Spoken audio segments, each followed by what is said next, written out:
안녕하세요. 오늘은 레위기와 민수기에 대해서 이야기 나눠보려고 합니다. 사실 성경 중에서 가장 읽기 힘든 책들 중에 하나죠. 민수기는 조금 낫다고 치고 레위기는 읽는 것도 고역이고 이해하기도 좀 힘들 수도 있어요. 아무튼 이 읽기 힘든 책이지만 이 두 책을 통해서 우리가 무엇을 생각하고 이야기할 수 있는지 오늘 간단하게 이야기해 보려고 합니다. 레위기의 대략적인 내용은 그거예요. 제사 드리는 방법이나 예법들, 또 제사 드릴 때 어떤 옷을 입어야 되는지, 정결한 음식이 뭐고 부정한 음식이 뭔지 이런 것들이 설명이 되어 있어요. 특히 그 돼지고기는 못 먹게 하잖아요. 지금 우리나라에서 돼지고기 소비가 아마 거의 세계에서 탑이 아닐까 싶은데, 이런 레위기의 법도에 따르면 우리는 크나큰 죄를 짓고 있는 것일 수도 있죠. 제가 예전에 그 성경 무호설에 대해서도 이야기했지만, 이 성경 무호설에 따르면 이 레위기를 우리는 한 명도 지키지 않고 살아가는 것일지도 모릅니다. 그래서 레위기는 그냥 글자 그대로, 문자 그대로 우리가 받아들이고 이해할 수 있는 책은 아니라고 볼 수가 있어요. 이대로 적용해야 한다고 하면 우리는 예배가 아니라 제사를 드려야 되고, 또 제사를 드리기 위해서는 옷도 그 당시에 예법대로 입어야 되고 여러 가지 문제가 있죠. 말하자면 레위기 당시의 그 법들, 이때 세워놨던 규칙들은 사실상 우리가 다 지킬 수 없는 것들이에요. 그런데 이거를 성경 무호설을 지지하는 사람들의 논리로 이걸 해석한다면 우리는 크나큰 지금 범죄를 저지르고 있는 것이죠. 뒤집어서 얘기하면 우리가 성경을 글자 그대로 믿고 받아들이는 것이 아니라 그 전체적인 맥락과 그 당시 어떤 상황들을 이해하고, 그리고 나서 우리에게 적용할 수 있는 것이 무엇인지 현재적인 시점에서 고민을 해야 한다는 거예요. 네, 그렇다면 이 레위기를 어떻게 이해할 수 있을 것인가, 또 어떻게 받아들이고 우리 삶에 적용할 수 있을 것인가, 이것을 이야기해 봐야겠죠. 당시에 이스라엘 사람들, 출애굽한 사람들은 사실 정통적인 이스라엘 사람들만 있었던 건 아니에요. 그럴 수밖에 없었던 것이 400여 년 동안 이집트의 노예로 살면서 또 각 지방에 있는 사람들이 또 이집트에 많이 와서 살았을 거 아니에요. 그 이집트 사람이나 그 외에 다른 팔레스틴이나 다른 지역의 사람들과 혼인을 하고 또 아이를 낳고 하면서 다른 지방의 신들이나 이방 신들이나 문화들을 이미 많이 배운 상태라고 할 수 있어요. 쉽게 얘기하면 통일된 하나의 정체성을 가진 민족이 아니라 다양한 문화와 종교를 가진 집단이었다는 것이죠. 말하자면 이게 하나의 어떤 정체성을 가지고 한 마음 한 뜻으로 한 민족을 이루기에는 아직까지는 어려움이 있는, 준비가 안 된 집단이다, 이렇게 말씀드릴 수 있어요. 그래서 그 당시에 가장 시급했던 문제가 바로 통일된 한 국가로서의 정체성이었죠. 쉽게 얘기하면 여러 가지 이방신도 많고 미신들도 많았고, 또 정치적인 색채라든지 어떤 문화나 간습이 다 달랐다는 거예요. 그런 다양한 생각을 가지고, 그냥 말이 좋아서 다양한 것이지 말하자면 모세를 적극적으로 지지하는 사람이 많지 않았다는 거예요. 좀 이따 말씀드리겠지만 모세를 지지하는 사람은 제가 볼 때는 20%가 채 안 되는 걸로 생각이 들어요. 그건 좀 이따 말씀드리겠습니다. 아무튼 이 레위기는 결국에는 흩어져 있는 마음들을 하나로 모으고 통일된 어떤 규칙과 어떤 의례들을 만들어서 통일된 단일 국가로서의 정체성을 다지는 그런 책이다, 이렇게 보시면 될 것 같아요. 그래서 통일된 국가를 형성하기 위한 이스라엘 초기의 노력이었다, 그런 과정이었다라고 보시면 맞을 것 같고요. 그래서 이 레위기의 핵심 내용을 한마디로 요약하자면 그거예요. 교회에서도 많이 인용하는 말씀이죠. 제가 한번 읽어볼까요? 나는 여호와 너희 하나님이라. 내가 거룩하니 너희도 거룩할지어다. 네, 거룩이란 말은 여러분 다 아시는 것처럼 구별된다는 뜻이죠. 구별된다는 것은 남들이 하는 대로 그냥 답습하고 따라가는 것이 아니라 나름대로의 결단을 통해서 자기의 길을 가라는 거예요. 그냥 보통의 사람들은 자기의 본능대로 살아가지만 하나님이 택한 백성들은 거룩한 구별된 삶을 사는데 어떻게 사느냐, 하나님의 순리대로, 하나님의 법칙대로 살아간다는 것을 의미하는 것이죠. 그래서 이 레위기는 하나님이 거룩한 것처럼 인간들도 거룩하라는 그런 메시지를 던지고 있어요. 그러면서 이제 하나님의 구별된 백성으로서 어떻게 살아야 될지를 그 당시의 문화나 어떤 상황이나 지금 이스라엘 백성들이 처한 현실에 맞게 그 규칙들을, 법도들을 세워나갔던 것이죠. 먼저는 통일된 종교가 필요했을 것이고, 이후에 어떤 윤리적인 도덕적인 법들도 필요했을 거예요. 그래서 그런 법들도 이제 상세히 기술되어 있는데, 결국엔 이러한 구별된 어떤 행실을 통해서 이스라엘 사람들이 선택받은 백성이고 구별된 하나님의 백성으로서 어떤 길을 가야 할지 고민했던 것이죠. 이스라엘 사람들, 특히 모세 당시의 리더들이 그런 고민을 했다는 거예요. 그래서 레위기는 인간이 거룩하게 되기 위한 구별된 존재가 되기 위해 지켜야 되는 규칙들을 적어 놓은 책이라고 정리할 수가 있을 것 같아요. 쉽게 얘기하면 하나님이 거룩하니까 우리도 거룩하게 살아야 한다 하는 것이죠. 아무튼 모세와 이스라엘 백성들은 이러한 레위기를 통해서 보통의 사람들과는 구별된 그런 길을 가고자 했던 것이죠. 그리고 거룩한 하나님의 백성으로서의 인간됨을 추구하는 이런 일련의 노력이고 과정이 바로 레위기 안에 고스란히 담겨 있다라고 말씀드릴 수 있을 것 같아요. 그래서 모세는 이러한 규칙들을 통해서 이스라엘 백성들이 택함을 받은 존재라는 것을 거룩하게 구별되어야 한다는 것을 이야기하고 싶었던 것 같아요. 그렇게 구별된 삶을 사는 것이 하나님의 창조 질서에 부합하고 하나님 뜻에 맞는 삶이다 라고 하는 것이죠. 그리고 레위기에서 제사에 대한 이야기만 나오는 건 아니에요. 여러 가지 복잡한 제사에 대한 축제에 대한 여러 가지 규칙들이 있지만 그런 것도 중요할 수 있지만 여기서도 중요하게 다루는 것 중에 하나가 이웃에 대한 사랑이에요. 사람이 만일 그 이웃을 상하게 하였으면 그 행한 대로 갚아라. 24장에 나온 말이죠. 하나님에 대한 충성, 사랑 이런 것들을 어떻게 제사를 드리고 제사를 드릴 때 어떤 옷을 입고 어떤 순서대로 무엇을 할 것인가를 통해서 나타냈다고 한다면 그 이후에는 그렇다면 사람이 사람에게 어떻게 해야 될 것인가 또 사람에게 잘못한 것들을 어떻게 처벌할 것인가 이런 것도 나와 있어요. 이것을 종합적으로 보면 경천애인이죠. 하나님을 사랑하고 이웃을 사랑하는 거예요. 그래서 이러한 여러 가지 레위기에 나온 법도들, 규칙들을 볼 때 이러한 법들은 하나님에 대한 순종과 또 인간을 지키고 사랑하는 것, 인간이 서로 돕고 의지하며 살아가게 하는 것, 그것을 목표로 한다는 것을, 목적으로 한다는 것을 알 수가 있죠. 이 큰 어떤 틀 가운데서 레위기를 바라봐야지 그냥 한자 한자에 너무 깊이 빠지면 여러분 다 끝까지 읽을 수도 없거니와 읽더라도 제대로 이해하기 힘든 책이 바로 레위기가 아닌가 싶어요. 정리해 볼게요. 레위기는 하나님을 사랑하고 또 이웃을 사랑하라는 그런 규칙들이에요. 자세한 규칙들이죠. 십계명은 10가지로 압축이 되어 있지만 그것을 상세하게 풀어낸 것이다 이렇게 이해를 하시면 될 것 같아요. 그래서 이 레위기를 1.1에 그대로 이 시대에 적용할 수는 없는 거예요. 왜냐하면 법이라는 것, 또 도덕이라는 것들이 이 시대와 상황에 따라서 또 장소에 따라서 다 다르기 때문에 이 법들을 이 시대에 그대로 적용한다는 것 자체에 말도 안 되고 실제로 레위의 법들을 우리가 100% 지키는 교회는 하나도 없잖아요. 그래서 우리가 레위기를 통해서 알 수 있는 경천애인의 사상을 또 이 시대의 문법으로 잘 풀어내는 것이 우리 그리스도인들이 해야 할 과제인 것이죠. 이 과제를 잘 수행하지 않고 그냥 편한 대로 글자 그대로 적용하려고 하면 우리는 모두 죄인이 될 수밖에 없는 거예요.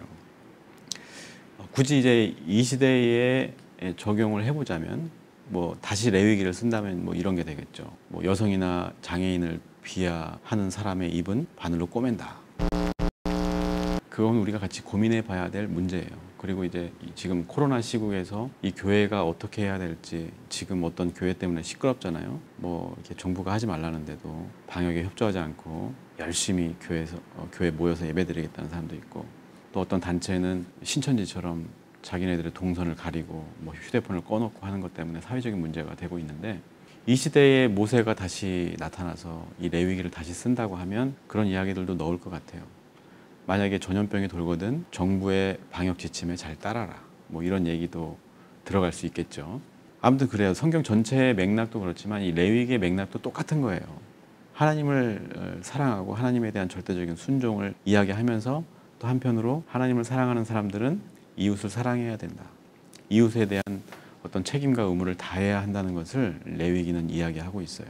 그 중심적인 내용을 빠뜨리고 그 하나하나 문자를 가져다가 이야기하고 확정 편향하고 하는 것은 굉장히 위험한 일일 수 있죠. 특히 우리가 이해하기 힘든 이런 책들 가지고 뭔가 신비한 이야기를 하는 것처럼 하는 그런 목회자가 있다면 여러분들 조심해야 할 겁니다. 그래서 간단하게 레위기의 구성을 살펴보면요. 무엇이 죄인지 아닌지, 무엇이 선인지 아닌지를 이렇게 구분하고 있는 것이고 또 하나님을 어떻게 섬겨야 되고 어떻게 제사를 드려야 되는지 또 청결에 관한 이야기, 먹어야 될 것과 먹지 말아야 될 것들, 또 속죄하는 것, 또 성결에 관한 이야기들과 또 가난한 사람들을 어떻게 도울 것인가에 대한 이야기들이 이렇게 쭈루룩 나와 있어요. 그런데 보통은 이제 그 제사를 어떻게 드리느냐 하는 구간에서 읽다가 많은 경우가 굉장히 많을 것 같아요. 저도 몇 번 포기했었고요. 당시에 이스라엘이 이런 식으로 이스라엘의 법과 체계를 세워갔구나, 이렇게 이해를 하시면 될 것 같고요. 결국에는 이 레위기는 이스라엘 국가의 기틀을 만드는 일이었고, 또 규칙과 법과 도덕을 세워가는 거였죠. 다양한 문화들이 서로 상충하면서 내는 어떤 파열음들이 많았을 텐데, 이러한 법과 도덕이 세워지지 않았다면 아마 광야에서의 40년으로는 부족했을 거예요. 근데 그 40년 동안 이런 규칙들을 만들어가고 또 모세에 대한 어떤 반항들이 많이 있었지만, 결국에는 이런 규칙들로 인해서 이스라엘이 가나안 땅까지 갈 수 있었던 것이 아닌가, 저는 이렇게 생각을 하고 있습니다. 이제 민수기를 살펴볼 텐데요. 말 그대로 백성의 수를 헤아린다는 뜻이에요. 호구 조사를 통해서 전쟁에서 싸울 수 있는 사람이 몇 명이나 되는지 이런 것도 파악을 했겠죠. 그래서 그런 과정들을 그리고 있는 책이에요. 1장부터 10장까지는 여러 지파에 속한 그 사람들의 숫자, 이런 것들을 막 기록하고 있고요. 또 그들이 진을 어떻게 칠 건지, 또 어떻게 배열할 건지, 또 성소를 지을 때 어떤 성물이 드려지는지, 뭐 이런 것들이 상세하게 나와 있어요. 또 이 민수기 속에서 여러분들이 참 좋아하는 성경 구절이 또 있어요. 제가 읽어드릴게요. 여호와는 내게 복을 주시고 너를 지키시기를 원하며, 여호와는 그 얼굴로 내게 비치사 은혜 베풀기를 원하며, 여호와는 그 얼굴을 내게로 향하여 드사 평강 주시기를 원하노라. 6장 24절부터 나온 말이죠. 레위기 민수기 안에서 어떤 디테일한 규칙들을 만들고 실행하는 이유가 바로 이 구절에 나와 있어요.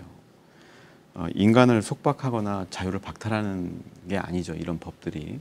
이러한 규례들을 통해서 결국에는 우리 인간에게 복을 주고 평안을 누리게 하고자 하는 하나님의 뜻이 담겨 있다라는 거예요. 그래서 이러한 법을 잘 지키는 것을 통해서 하나님이 거룩한 것처럼 우리 인간들도 거룩해지기를 바라는 것이죠. 그래서 모세를 통해서 이러한 과정들을 겪게 하신 거예요. 우리가 왜 법을 지켜요? 가끔씩은 법을 어기고 내가 내 맘대로 살고 싶은 그런 충동도 있잖아요. 그런데 우리가 왜 법을 어기지 않고 지킬까? 이 법을 지킴으로 인해서 나는 조금 불편할 수 있지만 결국에는 이 사회를 안전하게 하고, 또 이 안전한 사회에서 서로가 행복을 같이 공유할 수 있기 때문에 우리가 법을 지키는 거잖아요. 물론 법을 지키지 않는 사람도 많이 있지만 대부분의 사람들은 법을 잘 지키죠. 그래야 이 법을 잘 지켜야 우리가 더불어서 아름답게 행복하게 살아갈 수 있다는 것을 우리가 다 알고 믿기 때문이죠. 마찬가지입니다. 레위기나 민수기에 나온 이런 복잡한 이야기들도 이런 것들을 지키는 것이 결국에는 우리가 거룩한 사람으로서 구별되고 또 더 행복해지고 하나님이 주신 복을 누리는 유일한 방법이기 때문에 이러한 법들이 세워지고 만들어지고 사람들에게 지키게 하는 것이죠. 그래서 우리가 모세 당시에 레위기와 민수기를 써내려갔던 것들을 보면서 우리는 이 시대에 어떤 법을 만들어서 어떤 규칙을 만들 것인가, 그래서 어떻게 우리가 구별된 삶을 살 것인가를 고민해야 되는 거예요. 우리 교회 다니고 하나님 믿는 백성이라고 한다면 늘 이 변화된 시대에 맞춰서 새로운 레위기를 써 내려가야 하는 거예요. 그냥 과거에 머물러 있는 그 법칙들을 그대로 답습하거나 더 이상 고민하지 않는다거나 하는 것은 우리가 구별된 백성으로서 택함받은 하나님의 백성으로서의 책임과 의무를 저버리는 일이다. 이렇게 이해하시면 좋을 것 같아요. 이 이후에 10장에서 11장에 보면 이제 광야에서의 방랑기를 보여주고 있어요.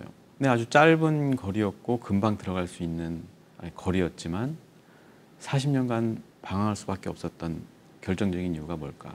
결국에는 여러 가지 신을 섬기고 있었던 사람들, 또 여러 가지 세계관, 또 여러 가지 다른 관습을 가지고 있던 사람들이 그대로 가나안 땅에 들어갔을 때 가나안 땅에 정착함과 동시에 아마 사분오열되지 않았을까, 저는 그렇게 생각을 하고, 하나님께서는 그 40년 동안 그런 일이 벌어지지 않도록, 다시 말하면 이 백성들의 마음을 하나로 모으는 시간으로 삼기 위해서 하나님이 40년의 기간을 둔 것이다.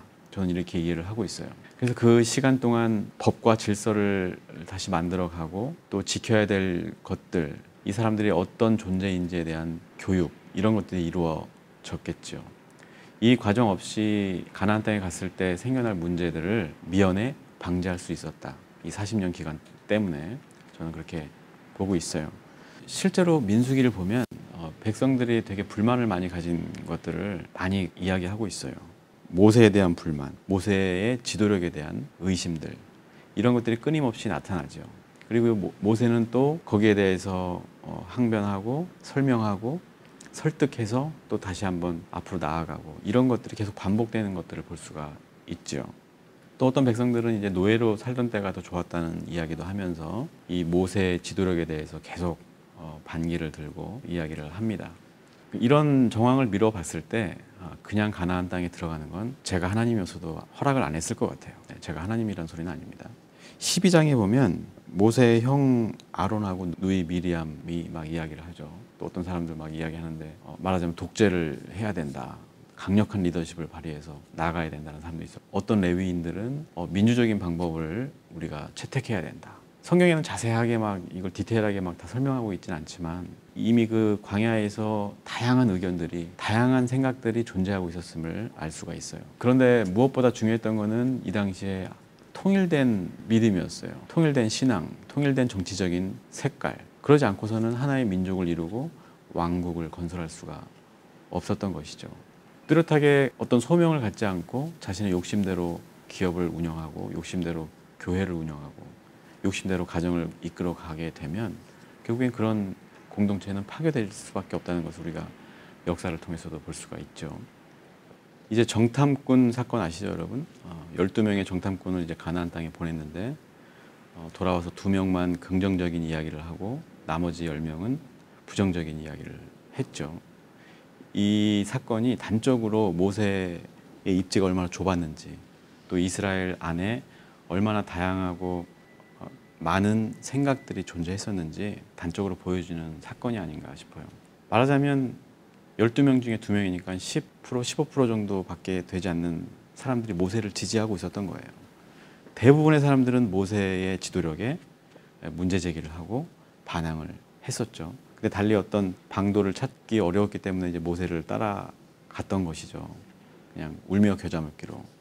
얼마나 모세가 힘들었을까요? 저도 목회할 때 이제 나름대로 복음을 전하고 하나님 말씀을 전한다고 하는데 어떤 심리적인 저항에 부딪힌다든지 할 때 많이 속상하고 때려치고 싶고 뭐 이런 생각을 했었는데 그 일을 수십 년 동안 모세가 했다는 거 굉장히 대단한 일이고 참 존경스럽다, 이렇게 말할 수 있을 것 같아요. 아무튼 이러한 상황에서도 모세는 강한 리더십을 가지고 백성들을 이끌고 법을 세워갔어요. 레위기 민수기를 통해서 나라의 기틀을 다지고 하나의 국가로서 발돋움할 수 있는 그런 사전 작업들을 훌륭히 해냅니다. 그래서 이 민수기를 어떻게 읽어야 할 것인가? 레위기처럼 민수기도 이렇게 이야기 형태가 아니라 다양한 이야기들이 이렇게 모아진 책이거든요. 그래서 좀 읽기가 어렵고 일관성이 좀 없어 보이기도 합니다만 제가 앞에 말씀드렸던 것처럼 이 전체적인 맥락을 잘 봐야 돼요. 이 레위기 민수기를 읽으면서 우리의 모습을 돌아보는 거예요. 과거의 이스라엘 사람들이 그랬던 것처럼 지금 우리가 이 상황 속에서, 이 시대 속에서 하나님의 구별된 거룩한 백성으로서 잘 살아가고 있는가?